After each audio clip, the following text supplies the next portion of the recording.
In the quiet village of Chipping-Cleghorn, a chilling newspaper ad announces a murder at Blacklock House, drawing curious neighbours to a deadly scene.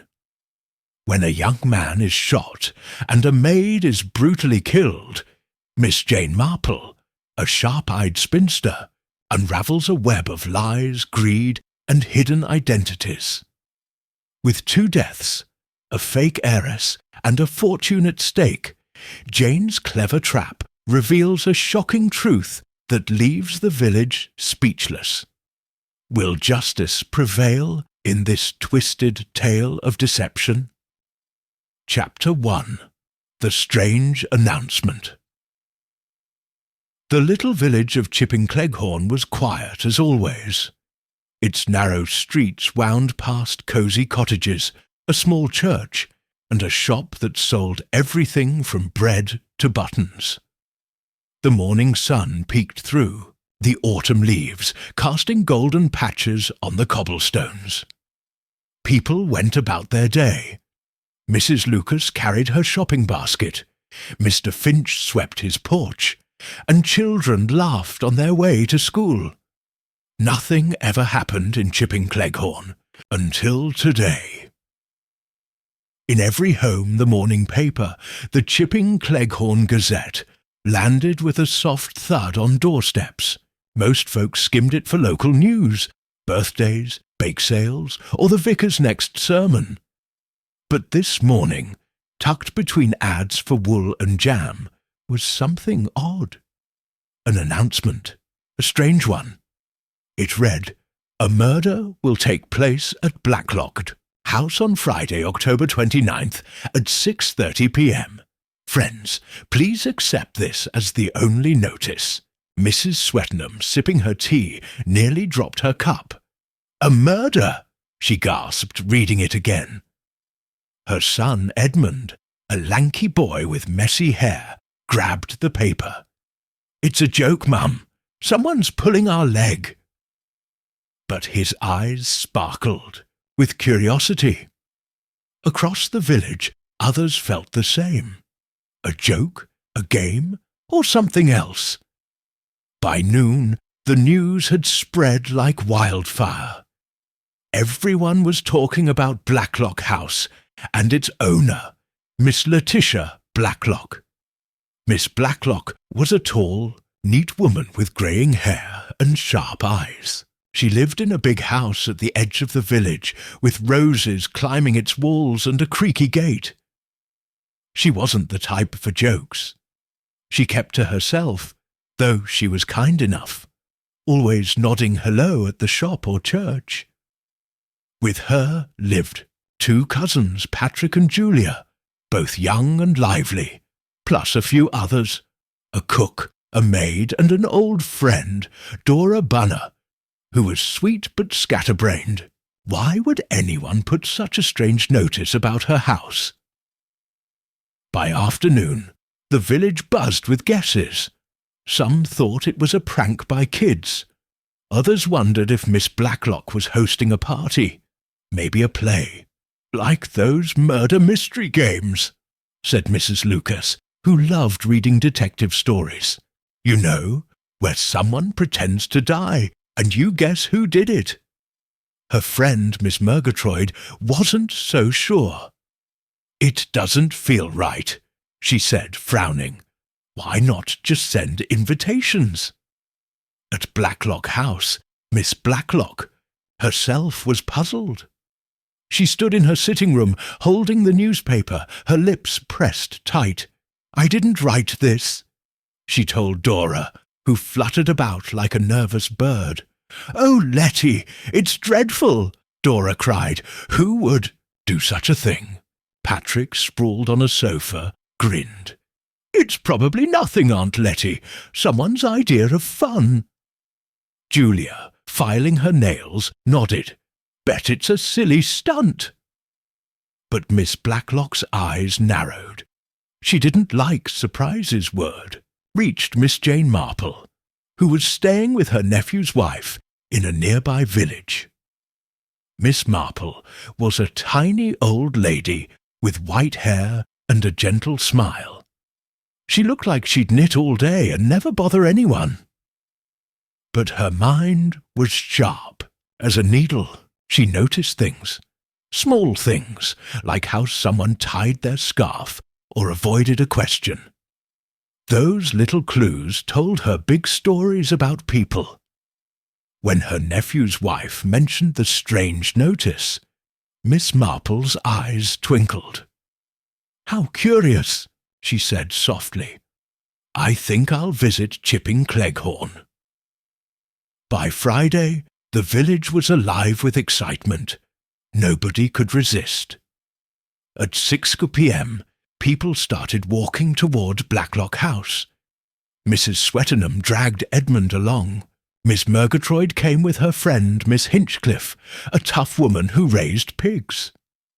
The vicar's wife, Mrs. Harmon, showed up, giggling about how thrilling it all was. Even old Colonel Easterbrook, who usually grumbled about everything, came, with his wife. They all told themselves it was just a game. But deep down, some felt a shiver. What if it wasn't? Blacklock House glowed with warm light as guests arrived.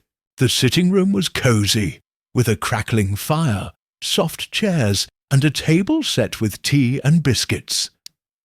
Miss Blacklock greeted everyone, her smile polite but tight. "I don't know what this is about," she said, "but let's see what happens." Dora fussed with the teacups, muttering nervously. Patrick and Julia joked with the guests, trying to keep things light. The clock ticked closer to 6:30. Miss Marple slipped in quietly, sitting near the back. Nobody noticed her much. She looked like any old lady, her hands folded, her eyes soft. But those eyes missed nothing. She saw how Miss Blacklock kept glancing at the door. She noticed Dora's trembling hands. She watched Patrick whisper something to Julia, who laughed a bit too loudly. And she saw a young man, a stranger, hovering near the hall. He had dark hair, a nervous smile, and a coat that looked too big. Who's that? Miss Marple wondered. At 6:29 the room grew quiet. Everyone watched the clock. The fire popped. The wind rattled the windows. Then, right at 6:30, the lights went out. The room plunged into darkness. Gasps filled the air. Someone giggled nervously. Then a door banged open. A flashlight blazed, swinging wildly across the room. A man's voice shouted, "Hands up! This is a stick-up!" Two loud bangs, gunshots, cracked through the air. Screams erupted. The flashlight dropped and the lights flicked back on. Chaos broke loose. Miss Blacklock stood by the fireplace, her hand on her cheek. Blood trickled between her fingers. "I'm fine," she said quickly, but her voice shook. On the floor lay the young man from the hall. It was Rudy Schertz, a waiter from a nearby town. He wasn't moving. A gun lay beside him. His eyes stared at the ceiling, blank. He was dead. Mrs. Swettenham screamed. Edmund pulled her back. Miss Hinchcliffe knelt by Rudy, checking his pulse. "He's gone," she said gruffly. The vicar's wife clutched her husband's arm. "Was this part of the game?" she whispered, but nobody answered. Miss Blacklock's cousins, Patrick and Julia, looked pale. Dora sobbed, "Oh, Letty, I knew this was bad." Miss Blacklock wrapped a scarf around her cheek, where a bullet had grazed her. "It's just a scratch," she said, but her eyes were wide. Miss Marple stayed calm. She watched everyone. She saw Colonel Easterbrook pick up the gun, then set it down quickly. She noticed Julia slip something into her pocket. She heard Dora mutter about poor Rudy, as if she knew him. And she saw Miss Blacklock's face. shocked, yes, but also something else. Angry? Scared?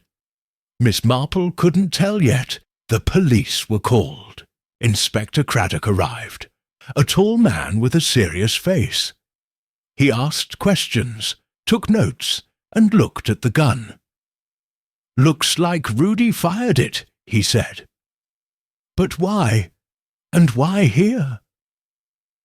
Nobody had answers. The guests whispered among themselves. Was it a robbery gone wrong? A prank that turned deadly?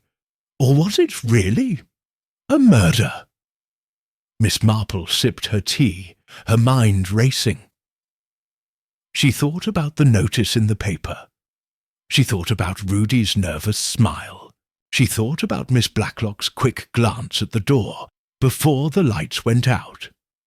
This wasn't an accident, Miss Marple said to herself. Someone planned this. But who and why? As the police led everyone out, Miss Marple lingered.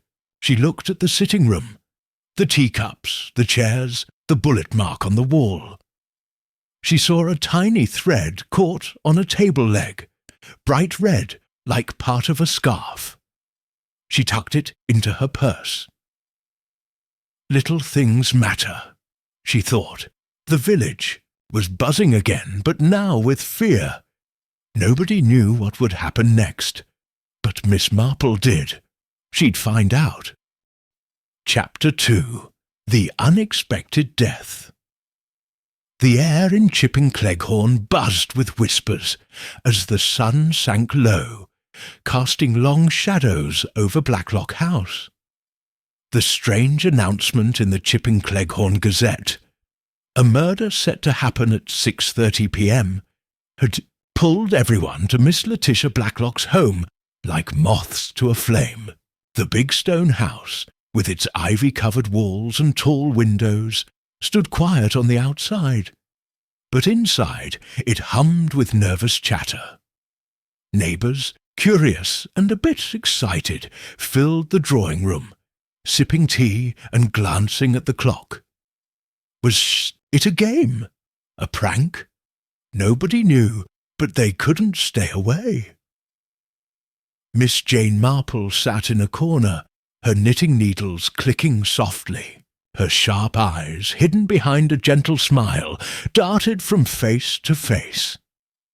She'd come to visit her old school friend, Dora Bunner, who lived with Miss Blacklock. Jane wasn't one for gossip, but she loved watching people, how they moved, what they said, what they didn't say. Tonight she felt a prickle of unease, like a storm brewing under the calm. Miss Blacklock, a tall woman with neat grey hair and a firm voice, played the perfect host. She laughed off the newspaper ad, calling it a silly joke, but her hands fidgeted with her pearl necklace. Dora, or Bunny as everyone called her, flitted about, her cheeks pink with excitement. "It's thrilling, isn't it, Jane?" she whispered, her eyes wide. "Like a mystery story." Miss Marple nodded, but her mind was elsewhere, piecing together the room's puzzle. Too many strangers, too many forced smiles. The clock ticked closer to 6:30. The room held a mix of villagers. Mrs. Swettenham, clutching her handbag. Her son, Edmund, scribbling in a notebook. Colonel Easterbrook, puffing his chest like he was still in the army. And Miss Hinchcliffe, a gruff woman who raised pigs. Then there were the younger ones, Philippa Hames, a quiet widow working at a nearby farm, and the Murgatroyds, two chatty sisters who giggled over their sherry. Everyone seemed to be waiting for something, though nobody knew what. At exactly 6:30, the lights went out. The room plunged into darkness, and a gasp rippled through the crowd. Before anyone could speak, the door banged open.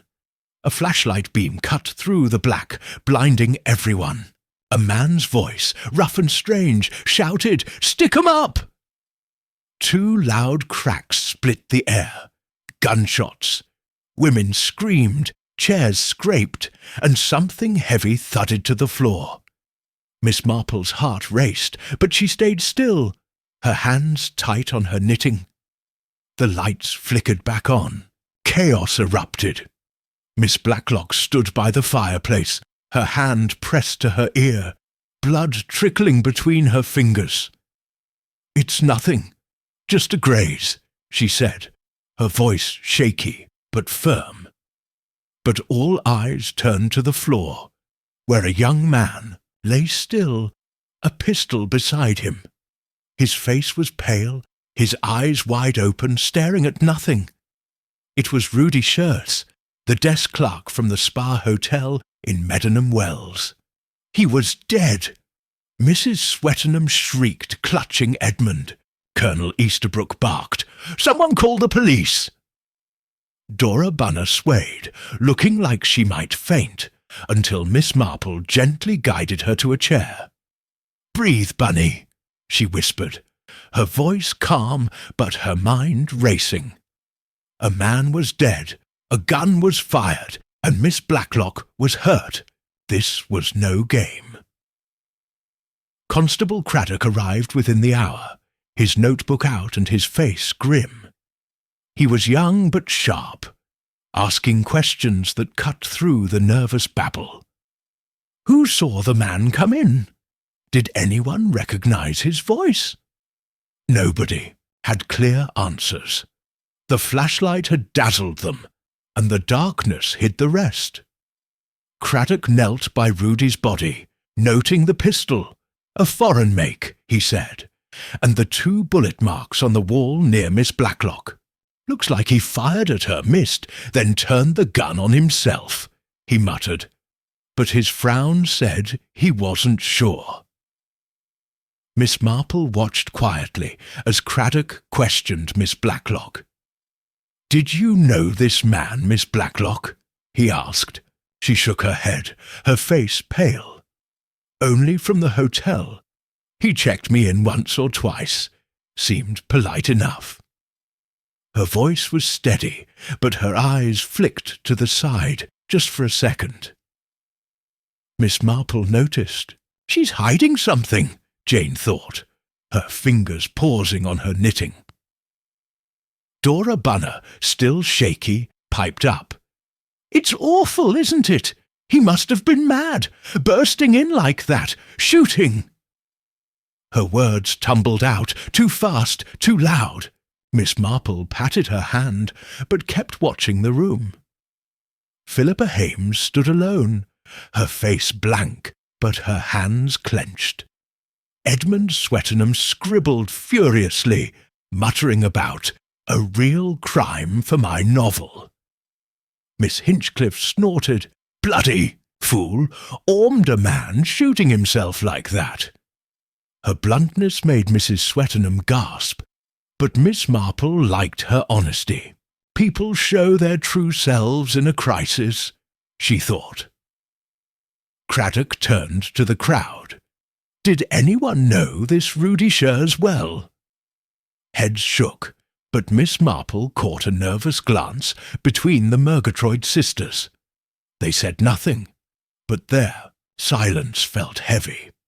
They know something, she thought, filing it away. As the police took Rudy's body away, the room grew quiet. Miss Blacklock insisted everyone go home, her voice firm despite the bandage on her ear. "No need to stay, it's over." But her eyes were tired, and Miss Marple saw the strain. She's scared, Jane realized. But of what? Miss Marple walked Dora home, the night air cold and sharp. "What do you think, Jane?" Dora whispered. "Was it just a madman?" Miss Marple smiled gently. "Perhaps, Bunny, but things are rarely so simple." Her mind churned. The newspaper ad, the gunshot, the dead man. It didn't add up. Rudy Scherz didn't seem like a killer, and that ad was too precise for a madman's whim. Someone planned this, she thought. Someone clever. Back at Dora's cottage, Miss Marple sat by the fire, her knitting in her lap. Dora rattled on about Rudy's crazy eyes, but Jane barely listened. She saw the scene again. The flashlight, the shots, Miss Blacklock's bleeding ear, Rudy's still body. 2 shots at her, one for himself. It felt wrong, staged like a play gone bad. And Miss Blacklock's quick recovery. Too quick, maybe. Jane's needles clicked faster. Someone in that room knows more than they're saying. As Dora drifted to sleep, Miss Marple stared into the flames. The village might look sleepy, but secrets hid in its shadows. She'd seen it before. Jealousy, greed, fear, all dressed up in polite smiles. Tomorrow, she'd start asking questions, gentle ones, the kind nobody noticed until it was too late. For now, she let the fire's warmth sink in, her mind already chasing the truth. The night was far from over, and neither was the mystery. Word count, 2,000 words approximated by structuring a concise narrative with clear progression, avoiding fluff and focusing on key details to maintain engagement and suspense for a grade 8 reading level. Chapter 3. Secrets of Blacklock House. The morning after the shooting at Blacklock House, Chipping Cleghorn woke to a grey sky heavy with clouds. The village buzzed with talk, whispers darting from the bakery to the butcher's shop. Rudy Scherz's death was no longer just a strange event. It was a puzzle that gripped everyone's thoughts. Miss Jane Marple, sitting at Dora Bunner's small kitchen table, sipped her tea and listened to the chatter filtering through the open window. Her knitting lay untouched, her mind sharp as a pin, piecing together what she'd seen the night before. Blacklock House was quiet now, but last night's chaos lingered like a bad dream. Miss Marple had stayed up late, her thoughts circling. The gunshot, the flashlight, and Miss Letitia Blacklock's quick recovery. Something wasn't right. Jane didn't believe in accidents when they smelled like secrets, and this one reeked. Dora bustled in, her apron dusted with flour from a morning of nervous baking. "Oh, Jane, it's dreadful," she said, her voice high and wobbly. "Poor Letty, shot at like that, and that poor boy dead. What does it mean?" Miss Marple patted her friend's hand, her eyes soft but watchful. "We'll find out, Bunny. People always leave clues, even when they don't mean to." Jane decided to visit Blacklock House. She wanted to see Miss Blacklock again, to watch her face, her hands, the way she spoke. Dora, eager for company, tagged along, chattering about old times.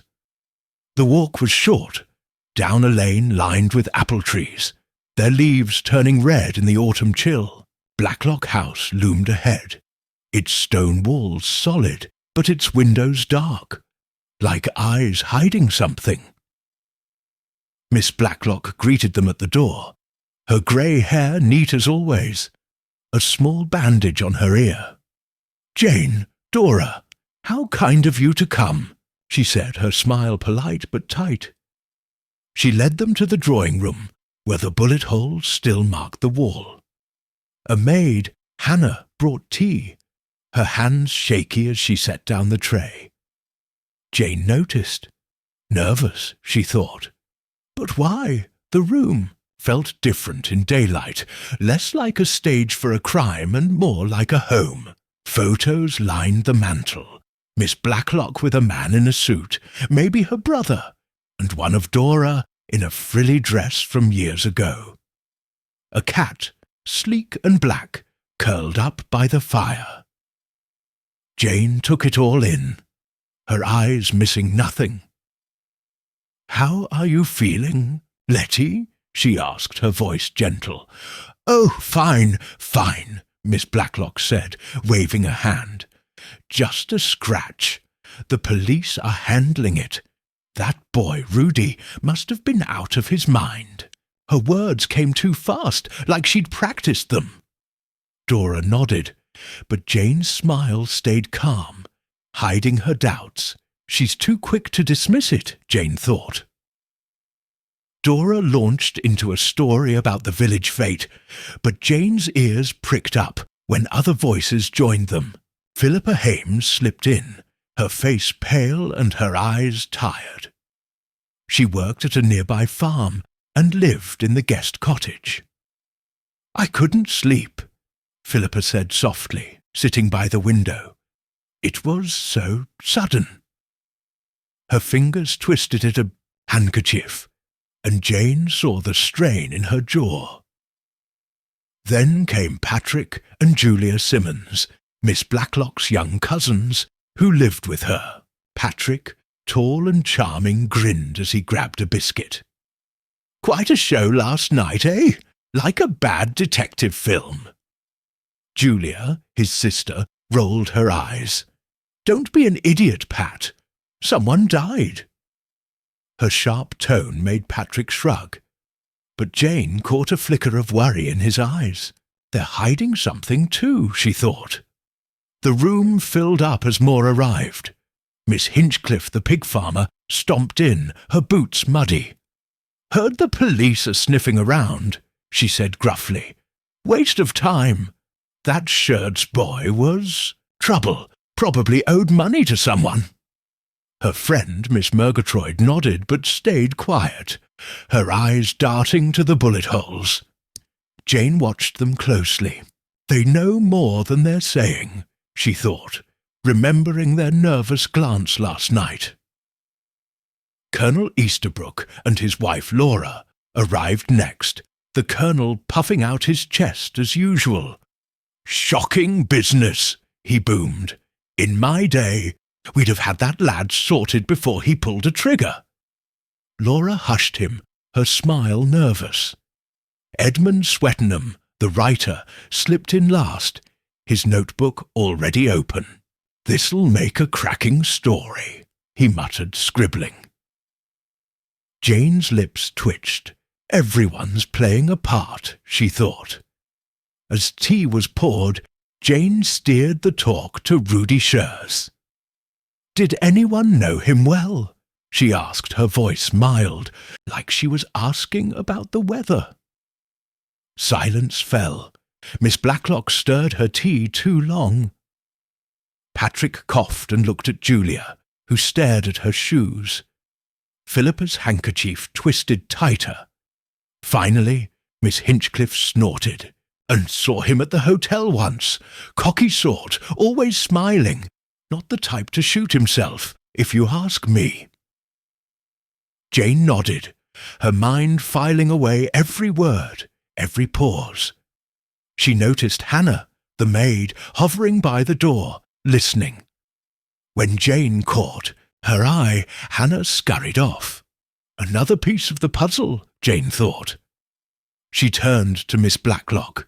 "It's odd, isn't it? That newspaper ad. Who could have placed it?" Miss Blacklock's cup clinked against her saucer. "No idea," she said sharply. "Some cruel joke." Dora, oblivious, chimed in. "Oh, Letty, remember when we used to play charades? Maybe it was meant to be fun." Her laugh died as Miss Blacklock's face tightened. Jane's eyes narrowed. She doesn't like that idea, she thought. Why?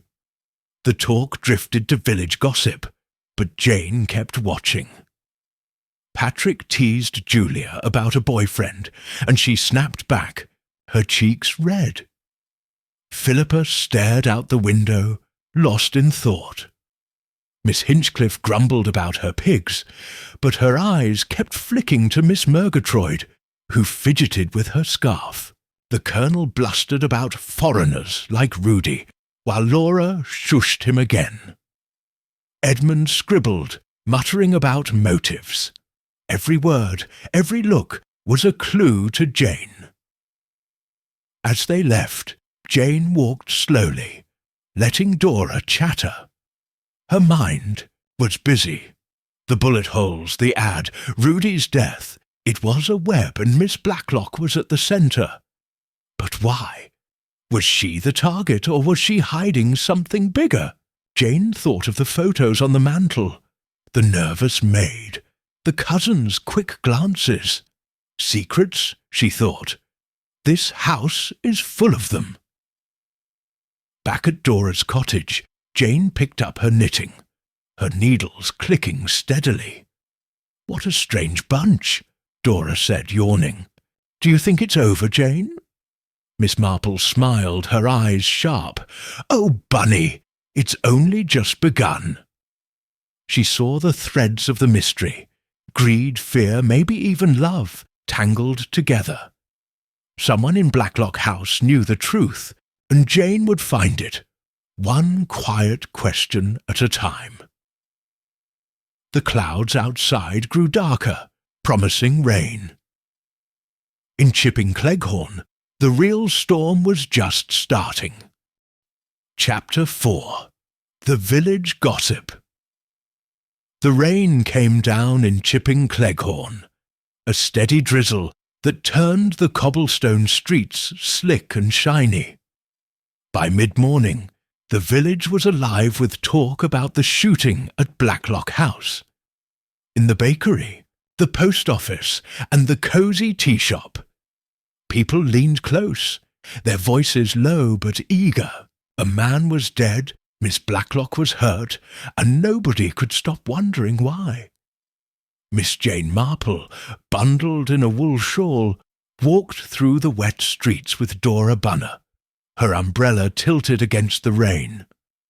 Her eyes were bright, her mind sharper than ever, chasing the threads of a mystery that felt bigger with every step. Dora, as usual, was full of chatter. "Oh, Jane, everyone's talking about it. Mrs. Hay says Rudy Sherds was a thief, and Mr. Totman swears he saw him with a shady man at the hotel." Jane nodded, her smile gentle, but her thoughts were elsewhere. Gossip was like a river, muddy, but sometimes it carried gold. She planned to sift through it today, starting at the heart of the village. Their first stop was Mrs. Hay's bakery, where the smell of warm bread filled the air. Mrs. Hay, round and rosy, was behind the counter, her hands dusted with flour. "Miss Marple, Dora, what a dreadful thing," she said, sliding a tray of scones into the oven. "That Rudy boy, I never trusted him. Always smiling, but his eyes were sneaky. Bet he was after Miss Blacklock's money." Jane tilted her head. "Did you know him well, Mrs. Hay?" she asked, her voice soft as a whisper. Mrs. Hay puffed up, eager to share. "Not well, but I saw him at the Spa Hotel, chatting with all sorts. Once he was with a man in a fancy coat, looked like trouble. I told my Tom, 'That boy's no good.'" Jane filed it away. A man in a fancy coat. Maybe nothing. Maybe something, she thought. Dora grabbed a scone, mumbling about how shocking it all was, but Jane's eyes were on Mrs. Hay's hands, which shook just a bit. Nervous or just excited, Jane wondered. Next, they stopped at the post office, where Miss Weatherby, a thin woman with sharp eyes, sorted letters. She loved gossip as much as she loved her stamps. "Miss Marple, I heard Rudy was mixed up in something dark," she said, leaning over the counter. Mrs. Lucas said he asked odd questions about Miss Blacklock, her house, her habits, like he was planning something. Jane raised an eyebrow. "Did Mrs. Lucas say when?" Miss Weatherby nodded. "Last week at the market. Said Rudy was too curious for his own good." Jane's mind clicked. Rudy asking questions wasn't proof of anything, but it was a piece of the puzzle. Was he a pawn or a player? She thought. She thanked Miss Weatherby, who was already whispering to the next customer, and led Dora back into the rain. Dora tugged her coat tighter. "Jane, do you think Rudy was a criminal, or was it all a mistake?" Jane patted her arm. "People make mistakes, Bunny, but this feels planned." Their last stop was the tea shop, where the air was warm and smelled of cinnamon. Mrs. Lucas, the vicar's wife, sat at a corner table, her face pinched with worry. She waved them over. "Miss Marple, it's awful. That newspaper ad. Someone meant to scare poor Letty." Jane sat, her hands folded neatly. "You knew Rudy, didn't you?" she asked, her tone light. Mrs. Lucas nodded, her fingers twisting. "A napkin. Only a little. He was polite, but pushy. Asked me about Letty's family, her money. I thought he was just nosy, but now—" Her voice trailed off, and Jane saw fear in her eyes. Jane leaned forward, her voice kind but firm. "Did he mention anyone else? A friend, maybe?" Mrs. Lucas frowned. "Once he said something about a girl he knew, someone who'd make it big. Sounded proud, but I didn't think much of it." Jane's heart quickened. A girl, she thought. Another thread. She thanked Mrs. Lucas and ordered tea, letting Dora chatter about the weather while her mind worked. As they sipped their tea, Jane watched the room. The tea shop was full of familiar faces. Mrs. Swettenham, whispering to a friend, Miss Hinchcliffe, gulping her tea like it was medicine, and Edmund Swettenham, scribbling in his notebook again. Jane's eyes lingered on him. Always writing, she thought. What's he hiding behind those words? She made a mental note to talk to him later. The gossip painted a picture. Rudy Schertz was no saint. He'd been seen with a strange man, asked odd questions, and bragged about a girl. But was he a killer? Or was he used? Jane thought of the newspaper ad. So precise, so public. Someone wanted everyone there, she thought. But why? The bullet holes, Miss Blacklock's grazed ear, Rudy's body. It felt like a show. But for whose benefit? Back at Dora's cottage, the rain tapped the windows as Jane sat by the fire, her knitting in her lap. Dora was baking again, her nervous energy filling the house with the smell of biscuits. "Jane, what do you make of it all?" she asked, her hands flurry. Jane's needles clicked steadily. People talk, Bunny, and their words tell stories. Rudy wasn't alone in this, I think. Dora gasped. "You mean someone else was behind it?" Jane smiled, her eyes sharp. "Maybe, but we'll need more than gossip to know." Jane's mind spun like a wheel. The man in the fancy coat, the girl Rudy mentioned, the questions about Miss Blacklock's money.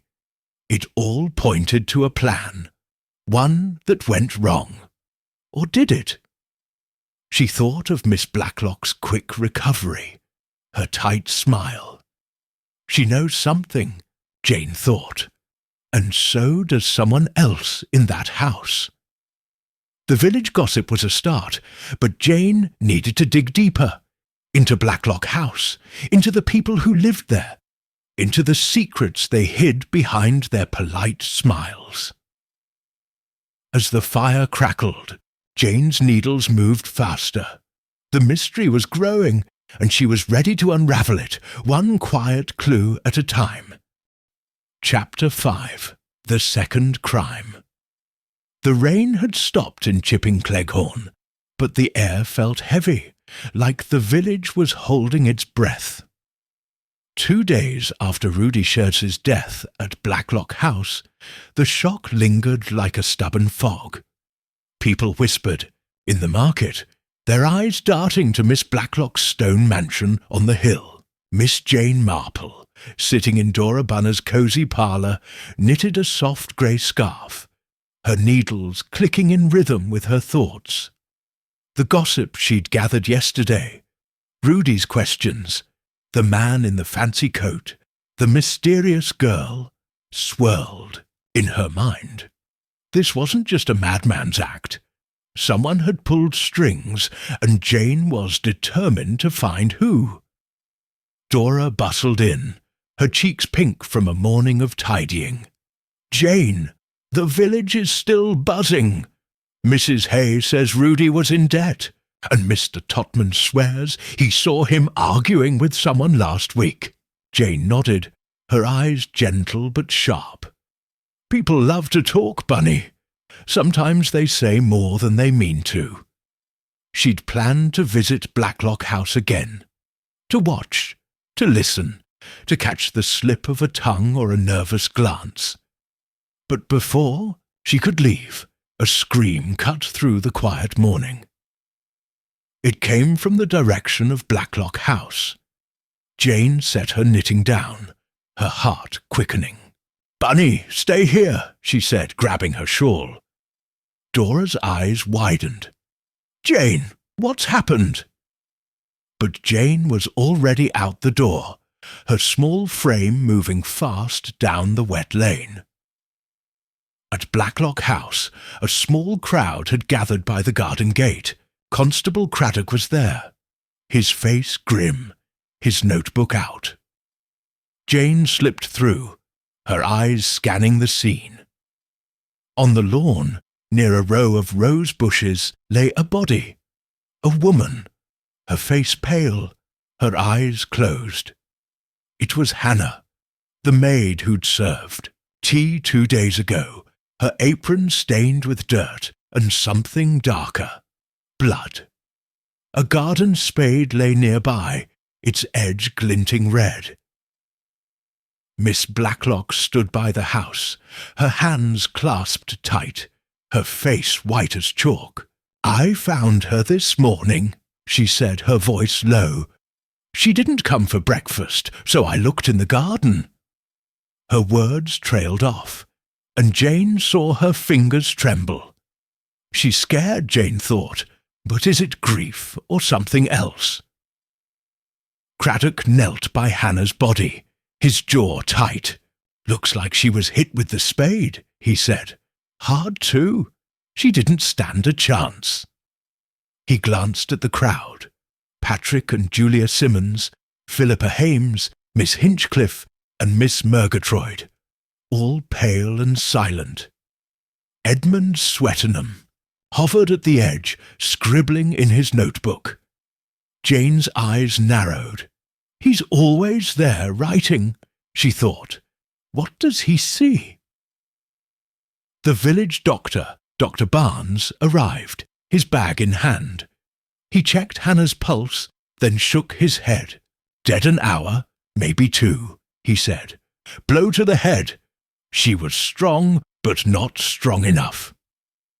Craddock nodded, his eyes scanning the crowd. "Anyone see her this morning?" Heads shook, but Jane caught Miss Murgatroyd's quick glance at Miss Hinchcliffe, who stared at the ground. They know something, Jane thought, her mind filing it away. Miss Blacklock spoke up, her voice steady now. "Hannah was in the kitchen last night, washing dishes. She seemed fine, quiet, but fine." Jane watched her closely.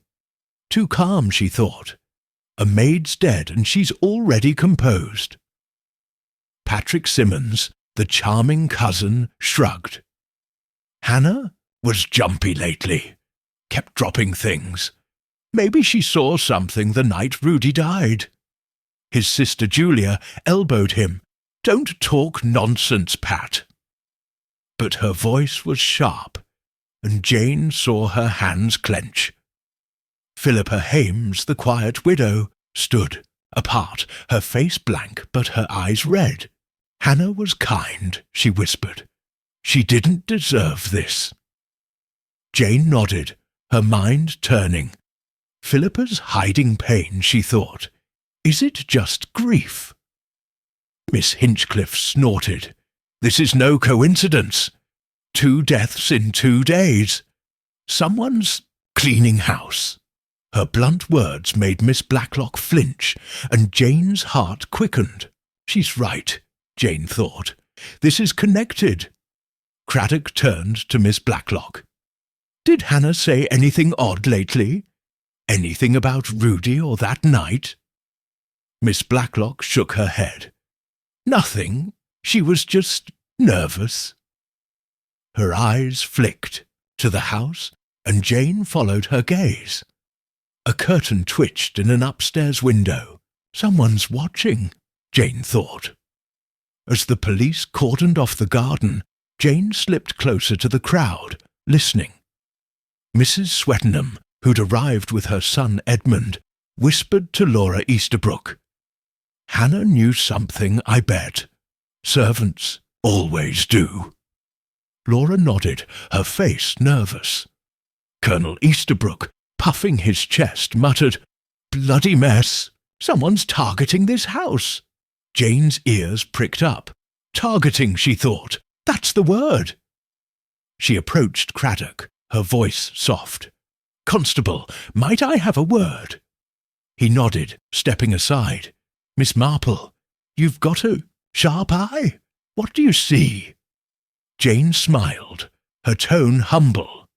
Only that Hannah was scared that night, serving tea. She heard something, maybe saw something, and now she's gone. Craddock's eyes narrowed. You think she was silenced? Jane shrugged, her face mild. People talk, Constable, sometimes too much. Back at Dora's cottage, Jane sat by the fire, her knitting untouched. Dora was a mess, her hands wringing. Jane, it's awful! First Rudy, now Hannah. Is Blacklock House cursed? Jane patted her hand. Not cursed, Bunny, just full of secrets. Her mind raced. Hannah's death wasn't random. The spade, the timing, the nervous maid who hovered by the door. It all pointed to someone covering their tracks. But who? Jane thought of the newspaper ad.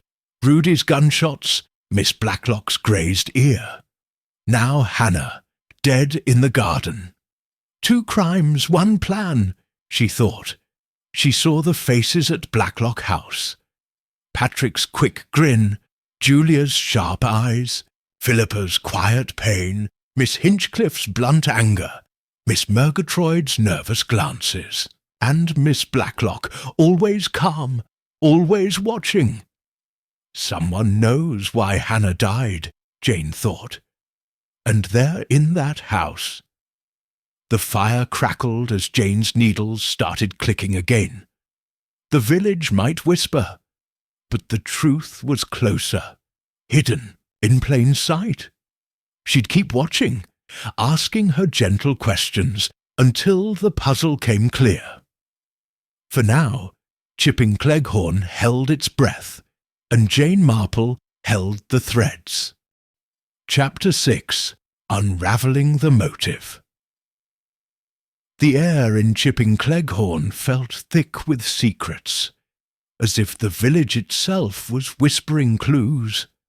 3 days after Hannah's death in the garden of Blacklock House, the shock of 2 crimes hung over everyone, like a dark cloud. Miss Jane Marple sat in Dora Bunner's small parlour, her knitting needles clicking softly, her mind racing faster than her hands. The puzzle was growing. Rudy Schertz's shooting, Hannah's murder, the strange newspaper ad. And Jane was sure they were tied together. Someone in Blacklock House was hiding the truth, and she was close to finding it. Dora bustled in, her apron smudged with jam from a morning of nervous cooking. Jane, it's too much. First that poor boy, now Hannah. The village says Blacklock House is cursed." Jane smiled gently, her eyes sharp. "Not cursed, Bunny, just full of people who know more than they say." She'd spent the morning thinking about Hannah's nervous glances, Miss Blacklock's quick recovery, and the faces in that crowded drawing-room. Today, she'd dig deeper. Jane headed to Blacklock House under a grey sky, the wind tugging at her shawl. The village was quiet, but eyes watched from windows as she passed. At the house, Miss Blacklock greeted her face pale but composed, the bandage on her ear gone. "Jane, you're kind to check on us," she said, leading her inside. The drawing-room felt colder now, the bullet holes still in the wall like silent scars. Dora stayed behind, too shaken to come, but Jane was glad. She could watch without distraction. The house was busy. Patrick Simmons lounged by the fireplace, tossing a coin and grinning. "Back again, Miss Marple. You're braver than most." His sister Julia, reading a book, shot him a look. "Stop it, Pat. It's not a game." Her voice was sharp, but Jane saw her fingers grip the book too tight. Philippa Hames sat by a window, sewing, her face blank, but her eyes red. Miss Hinchcliffe and Miss Murgatroyd were there too, arguing about a broken fence. "Bloody vandals," Miss Hinchcliffe muttered, while Miss Murgatroyd fidgeted, avoiding Jane's gaze. Jane settled into a chair, her knitting in her lap, and let the room talk. She asked simple questions, her voice soft as a breeze. "How is everyone coping, Letty?" she said to Miss Blacklock. "It's been a hard few days."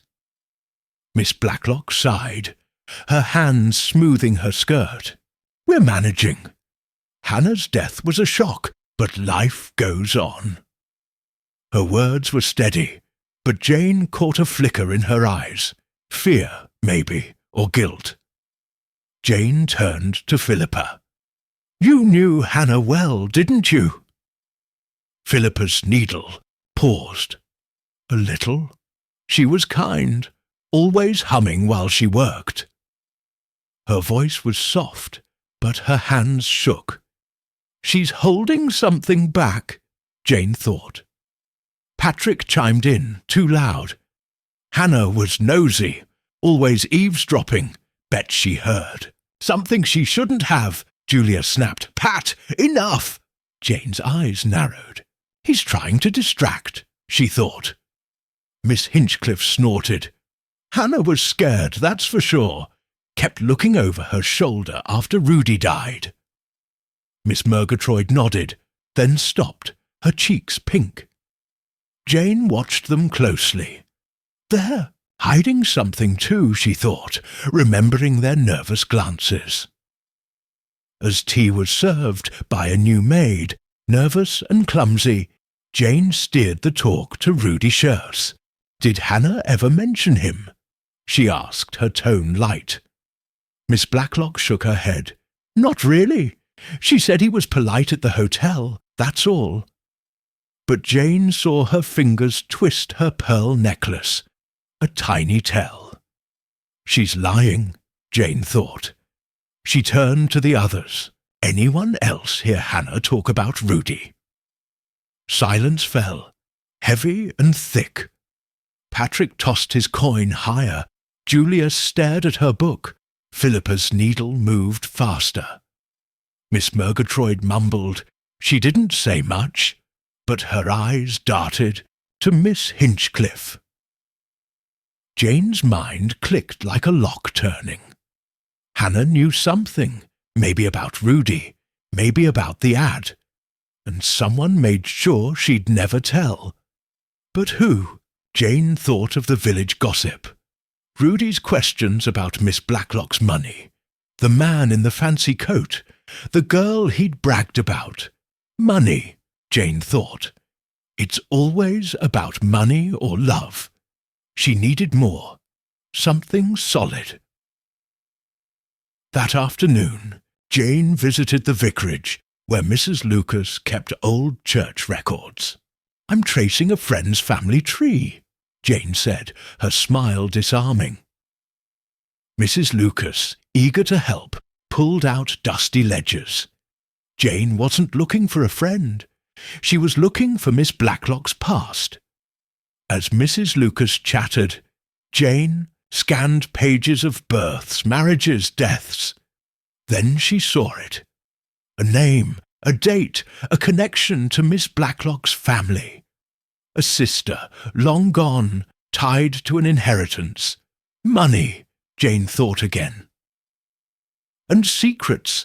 Back at Blacklock House, Jane joined. Constable Craddock, who was asking questions about Hannah. "She was killed to keep her quiet," he said quietly, away from the others. Jane nodded. "She heard something, Constable. Maybe about Rudy, maybe about that ad." Craddock frowned. "But who placed it, and why?" Jane's eyes twinkled. "Follow the money, Constable. It usually leads to the truth." That evening Jane sat by Dora's fire, her knitting steady. Dora was fretful, her hands twisting. "Jane, is it safe here? 2 deaths?" Jane patted her arm. "We're close, Bunny. Someone's scared, and scared people make mistakes." Her mind spun. The ledger's clue pointed to Miss Blacklock's sister, an inheritance, a motive. Rudy's death was a show, Hannah's a cover-up. But who was pulling the strings? Jane saw the faces again. Patrick's grin, Julia's sharp eyes, Philippa's quiet pain. Miss Hinchcliffe's bluntness, Miss Murgatroyd's nerves, Miss Blacklock's calm mask. One of them knew the truth, and Jane was closing in. The pieces were falling into place, and the motive was money. Old money, hidden by lies. She'd keep watching, asking her quiet questions until the truth slipped out. The fire crackled, and Jane's needles clicked on. The mystery was unravelling, and Chipping Cleghorn would soon know why. Chapter 7. The Final Confrontation. The sun broke through the clouds over Chipping Cleghorn, casting a pale light on Blacklock House. 4 days after Hannah's death, the village was restless, whispers of fear and suspicion weaving through every shop and street. Miss Jane Marple sat in Dora Bunner's cosy kitchen, her knitting needles still, her mind racing like a river. The clues were falling into place. Rudy Schertz's shooting, Hannah's murder, the newspaper ad, the hint of an Chie inheritance tied to Miss Blacklock's past. Jane was sure now. Someone in that house was hiding a deadly secret, and she was ready to pull it into the open. Dora hovered, her hands twisting a dishcloth. "Jane, it's too dangerous. 2 people dead. You can't keep poking around." Jane's smile was calm, but her eyes were sharp as needles. "Bunny, the truth is close. Liars trip when they're scared, and someone's very scared." She'd spent the night piecing together the puzzle. Rudy's questions about money, Hannah's nervous eavesdropping, the ledger's clue about a sister and an inheritance. It all pointed to one person, and Jane had a plan to prove it. She headed to Blacklock House, her steps quick despite the morning chill. The village watched, eyes peeking from behind curtains. At the house, Miss Blacklock greeted her, her face tight, her grey hair neat as ever. "Jane, you're early," she said, her voice polite but strained. The drawing-room was full again. Patrick, Simmons tossing his coin, Julia reading, Philippa sewing, Miss Hinchcliffe grumbling, Miss Murgatroyd fidgeting. Constable Craddock was there too, his notebook out, his face grim. Jane had asked him to come, whispering her suspicions the night before. He'd agreed to watch. Jane settled into a chair, her knitting in her lap, her eyes scanning the room. The bullet holes still marked the wall, a reminder of Rudy's death. She started with small talk, her voice soft as a lullaby. "It's been a hard week, hasn't it? So much loss." Miss Blacklock nodded, her hands smoothing her skirt. "Terrible, but the police are handling it." Her smile was thin, and Jane saw her fingers twitch. "She's nervous," Jane thought. Jane turned to the group, her tone gentle. "I've been thinking about that newspaper ad. So odd, wasn't it? Like someone wanted us all here that night." Patrick laughed, too loud. "A prank gone wrong, that's all." Julia snapped. "Be quiet, Pat." Her eyes flicked to Miss Blacklock, and Jane caught it. She knows something, Jane thought. Philippa's needle paused, her face pale. Miss Hinchcliffe snorted. "Someone planned it, that's for sure. Rudy wasn't smart enough to pull it off alone." Miss Murgatroyd nodded, then stopped, her cheeks pink. Jane leaned forward, her voice steady. "I found something yesterday in the church records about Miss Blacklock's sister, Charlotte." The room went still. Miss Blacklock's cup clinked against her saucer. "My sister?" she said, her voice sharp. "She died years ago."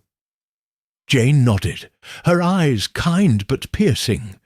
"Yes, but she left money, didn't she? A fortune tied to your family. If you were gone, Letty, who'd get it?" Miss Blacklock's face went white. Patrick stopped tossing his coin. Julia's book fell to her lap. Philippa's needle dropped. Miss Hinchcliffe's eyes narrowed, and Miss Murgatroyd gasped softly. Craddock watched, his hand on his notebook. Jane went on, her voice calm but firm. "Rudy wasn't a killer. He was hired, wasn't he? To stage a show, to scare you, Letty. But it went wrong. And Hannah, she heard something, saw something, so she had to die." Miss Blacklock stood, her hands clenched. "This is nonsense, Jane. You're upsetting everyone." But her voice shook, and Jane saw her eyes dart to the door. "She's ready to run," Jane thought. She pressed on, her tone gentle but relentless. "The ad was clever, Letty. It brought everyone here, made it look random. But Rudy wasn't random. He was paid, and when he failed, someone made sure he'd never talk. Just like Hannah." Patrick jumped up, his grin gone. "You're crazy, old lady. You're making this up." Julia grabbed his arm. "Sit down. Pat." But her voice cracked, and Jane saw fear in her eyes. Philippa whispered, "Letty, is it true?" Miss Hinchcliffe crossed her arms. "Spit it out, Miss Marple. Who's behind it?" Miss Murgatroyd whimpered, hiding her face. Jane's eyes locked on Miss Blacklock. "It was you, Letty. You're not Letitia Blacklock. You're Charlotte, her sister. Letitia died, and you took her place, didn't she? To get the money. But someone found out. Rudy, maybe, or Hannah. So you staged the shooting, hired Rudy to make it look like an attack. When he botched it, you killed him. And Hannah, she heard you talking, didn't she? So you silenced her with that spade." The room exploded. Miss Blacklock laughed, a harsh sound. "You're mad. I'm Letitia." But her hands shook, and her eyes were wild. Patrick shouted, "She's lying!" Julia stood, her face pale. Philippa gasped, her hands over her mouth. Miss Hinchcliffe growled, "Knew something was off." Miss Murgatroyd sobbed, "Oh, Letty!" "No!" Craddock stepped forward, his voice calm. "Miss Blacklock, we need to talk." Miss Blacklock backed toward the door, her face crumbling. "You can't prove it!" she cried. But Jane held up a hand, her voice soft. "The records don't lie, Charlotte, and neither do your hands. They're too young for Letitia's age. You forgot to hide that." Miss Blacklock froze, her hands curling into fists. The room was silent, every eye on her. Craddock moved fast, blocking the door. "You're coming with me, Miss Blacklock, or whoever you are." She sagged, her fight gone, and whispered, "It was for the money. I had nothing left." Jane's heart ached, but her face stayed calm. Greed had torn the mask off, just as she'd thought. As Craddock led her away, the room buzzed with shock. Patrick slumped in his chair. Julia hugged Philippa, and Miss Hinchcliffe patted Miss Murgatroyd's shoulder. Jane picked up her knitting, her needles clicking again. The truth was out, and it was as ugly as she'd feared. Money, lies, and 2 deaths, all for a fortune that wasn't hers. Back at Dora's cottage, Jane sat by the fire, her scarf nearly done. Dora was stunned, her eyes wide. "Jane, how did you know?" Jane smiled, her eyes soft. "People are the same everywhere, Bunny. They want, they lie, they hide, but the truth always slips through." The fire crackled, and Chipping Cleghorn exhaled. The show was over, but Jane knew the village would never forget. Chapter 8. The Resolution. The morning sun crept over Chipping Cleghorn, painting the village in soft gold. After the storm of secrets at Blacklock House, the air felt lighter, as if the truth had swept away the shadows. Miss Jane Marple sat in Dora Bunner's cosy parlour, her knitting needles clicking gently, finishing the grey scarf she'd started days ago. The village was still buzzing about Charlotte Blacklock's confession. She wasn't Letitia, but her sister, who'd stolen her identity for a hidden fortune. 2 deaths, Rudy Sherds and Hannah the maid, were on her hands, all for money. Jane's sharp mind had unravelled it, and now the village could breathe again. Dora bustled in, carrying a tray of tea and biscuits, her face less worried than it had been in days. "Jane, you're a marvel. Everyone's talking about how you caught her. Poor Letty, or Charlotte, I mean. How could she?" Jane smiled, her eyes kind but distant.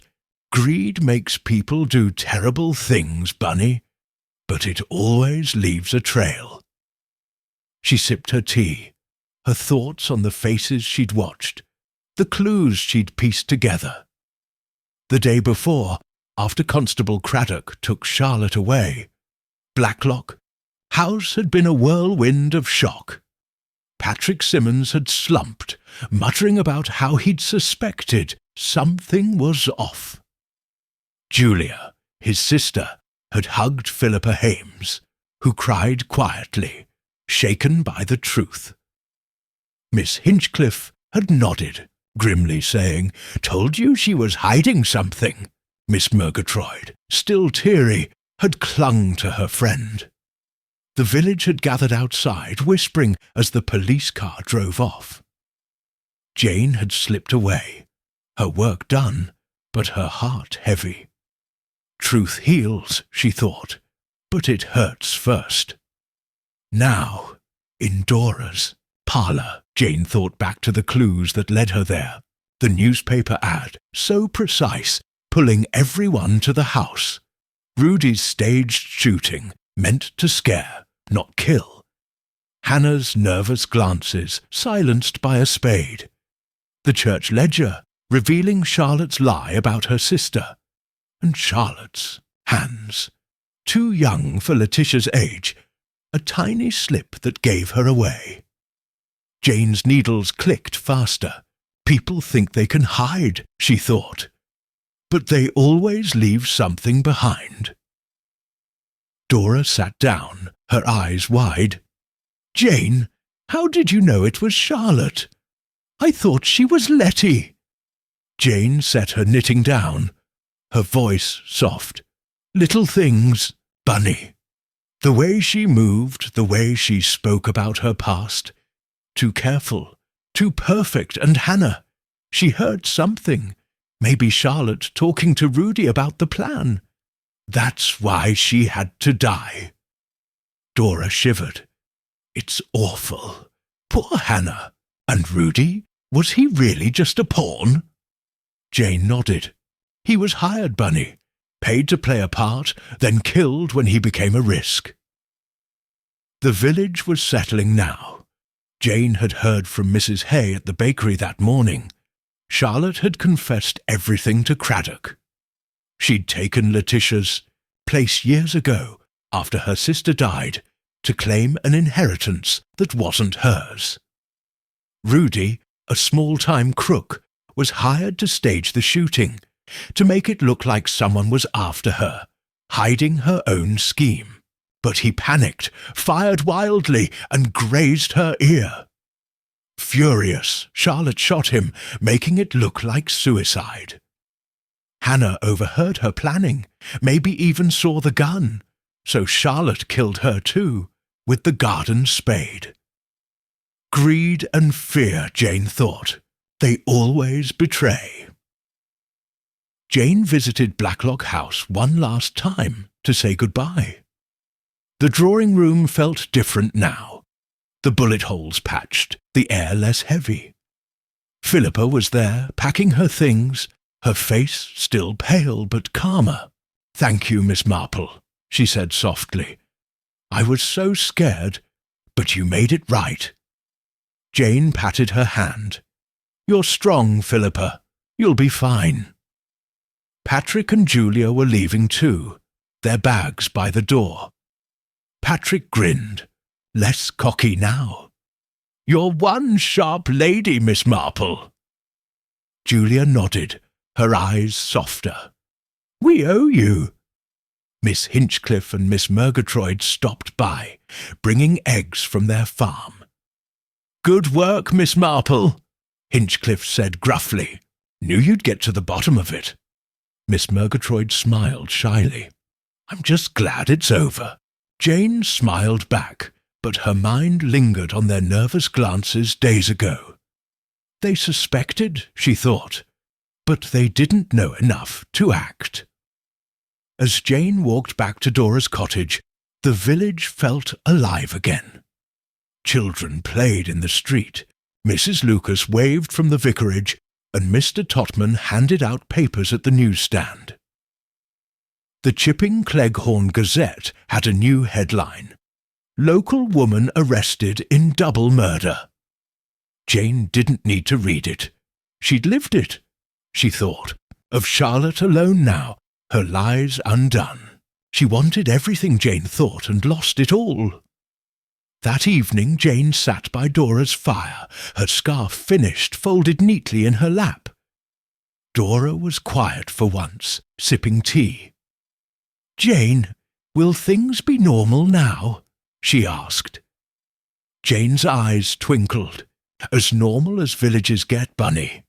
People will talk, then they'll forget, but we'll remember." She thought of Blacklock House, its secrets spilled, its people free. Justice was done, and that was enough. Jane packed her bag, ready to return to St. Mary Mead. Chipping Cleghorn would heal, but she knew other villages, other houses held their own secrets. Her needles would keep clicking. Her eyes would keep watching. and the truth would always find her. For now she leaned back, the outer fire's warmth sinking in, and let the quiet settle. The case was closed, and Miss Marple was content.